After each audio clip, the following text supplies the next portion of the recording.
بصوا يا جماعة، جالي ضيوف على غفلة وانا معيش غير 87 جنيه. قلت يا ترى هعمل ايه دلوقتي؟ خدت ال87 جنيه وطلعت على سوق الغلابة.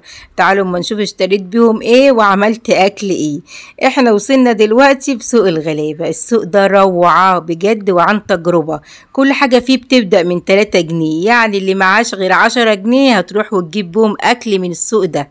كل اللي عايز يعرف اسعار السوق ده والعنوان بالتفصيل هسيب له اللينك في اول تعليق مثبت. تعالوا بقى اما نشوف اشتريت ايه. بصوا البصل هناك ب5 جنيه، الله اكبر وحلو وتحفة وكل الناس بتاخد منه. وكمان الفلفل هناك والبتنجان مش لاقي حد يشيله، المخدد والابيض والاسمر والفلفل ب6 جنيه زي ما انتوا شايفين كده. اشتريت وجبت كل مشترياتي وفاض فلوس كمان، وروحت البيت مجبورة زي ما انتوا شايفين كده. تعالوا بقى شوفوا المشتريات بتاعتي وبالاسعار. بصوا بقى المشتريات اللي انا جبتها من سوق الغلابة، تعالوا اقول لكم اسعارها كام. جبت بقى بتنجان وجبت خضرة وجبت طماطم وجبت فلفل وجبت خيار، الله اكبر. تعالوا بقى اما نقول لكم الاسعار بتاعتها. نص كيلو فلفل زي ما انتوا شايفين كده والله حلو وجميل ب3 جنيه. وجبت البتنجان، كيلو البتنجان ب8 جنيه. ما انا لازم اعمل محشي، ما هو المحشي اللي هيأكل الناس ويشبعها. اما لو انا هكلف اي اكلة تانية مش هتكفي ومش هيشبعوا. هم 87 جنيه دلوقتي في الزمن اللي احنا فيه ده يعملوا حاجة؟ مش هيعملوا. لازم الواحدة تفكر وتعرف تدبر وتروح في ارخص سوق وتجيب طلباتها منه. يلا بقى تعالوا شوفوا الخضرة عاملة ازاي. يعني الواحد يقولوا لي بالله عليكم دي خضرة؟ دي خضرة يعني وحدتين في قلب الرابطة، وحدتين. بصوا كنت بوريكم ازاي بقول لكم وحدتين. الخضرة دي ب5 جنيه. عارفة انتوا لو هتشتروها من قدام الباب عندكم هتجيبوهم ب10. بص بقى جبت كيلو ونص طماطم طرية حلوة يعني من مستوية، ما انا هعمل محشي مش هقعدها يعني في التلاجة. جبت كيلو ونص ب15 جنيه. المستوية دي ب10 جنيه في سوق الغلابة. تعالوا برضو ما نشوف بقية المشتريات. جبت ايه تاني يا مامتي؟ جبنا البتنجان، جبنا 3 كيلو بتنجان. ايوه خلوهم ياكلوا ويشبعوا هما والعيال ان شاء الله، ما حد حوش، امال الخير كتير امال. تعالوا بقى ما نفضي البتنجان معاكم كده ونشوف قد ايه.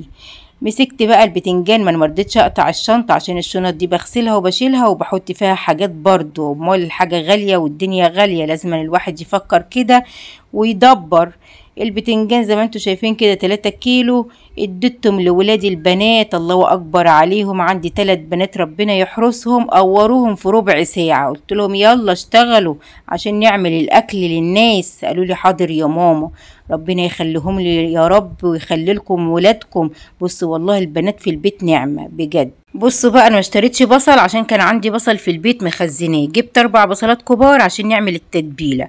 بصيت بقى لقيت ولادي قوروا البتنجان في ثواني زي ما انتوا شايفين كده، ربنا يبارك لي فيهم يا رب ويخلي لكم اولادكم. قلت لهم يعني انتوا خلصتوا تقوير بتنجان قبل ما اعمل لكم الخلطه؟ يلا استنوا بقى اما اعمل لكم الخلطه عشان تحشوا بقى ايه المحشي معايا.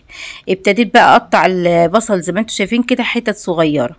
عايزه بقى اكلمكم في موضوع يا جماعه، بالنسبه لما تيجي تشتروا مشتريات للبيت بتاعكم من الخضار او الفاكهه او اللحمه او الفراخ الحاجات دي كلها، ليه انتوا بتجيبوا من قدام الباب؟ يعني انت هياخد معاكي المشوار نص ساعه ولا ربع ساعه بس هتوفري لك 20-30 جنيه. انت ابدا بيهم وهتجيبوا بيهم طلبات برضو. هتقولي لي السوق بعيد عني، طيب ليه ما بتجيبيش طيب طلبات الاسبوع او طلبات الشهر؟ يعني انزلي السوق اللي بعيد دوت في يوم في الاسبوع او يوم في الشهر، وحطي كل طلباتك وحطها في التلاجة وحطها في الفريزر، هيبقى اوفر لك والله. هتوفري بال200 و300 جنيه. وصدقوني انا جربت الموضوع ده. انا دلوقتي لما بنزل اصور في الاسواق بوفر، بجيب مشتريات البيت بتاعي بالنسبة للاسبوع او الشهر، ببص الاقي من اللي انا موفرة بال300 جنيه وبال150 وبال200 جنيه توفير. يعني انا حسبتها برضو.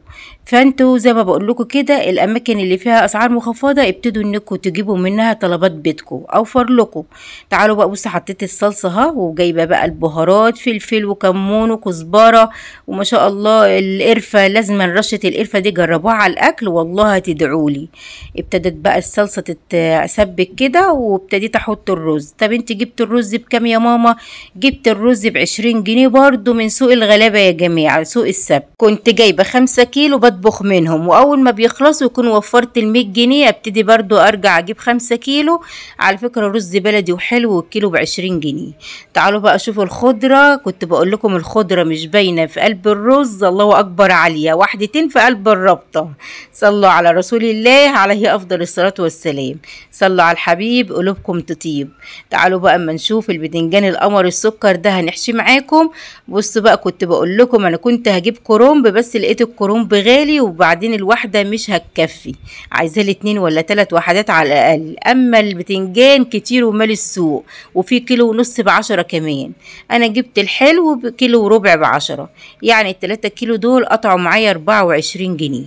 بصوا بقى كانوا ولادي مقطعين لي حتت كده اللي بتبقى فوق من البتنجان علشان ايه اسد بيها الفتحات بتاعت البتنجان بعد ما احشيه يعني. برضو والله فكرة حلوة. بصوا حلوة. احشي كام بقى واحدة معاكم كده واقول لهم يلا خدوا البتنجان وحشوه، هيعملوه في ثواني عشان بس ايه الحق اسويه علشان ناكل الناس. هتعملي يا مامتي طباخة محشي بس؟ لا، في ملوخية ناشفة زي الفل، هعمل طبق ملوخية ناشفة تاكلوا صوابعكم وراها. بصوا بقى الشوربه اللي بسقي بها المحشي كانت عندي في الفريزر، اي شوربه بتفيض بكيسها وبحطها في الفريزر لوقت عوزه. هتعملي يا مامتي طباخه المحشي من غير فراخ ولا لحمه؟ حلو، على قد الحفنه نمد رجلينا، وبعدين احنا قمنا بالواجب اهو، وبعدين محدش بيقول حاجه في الزمن اللي احنا فيه دلوقتي. اشوفكم على خير، ما تنسونيش باللايك.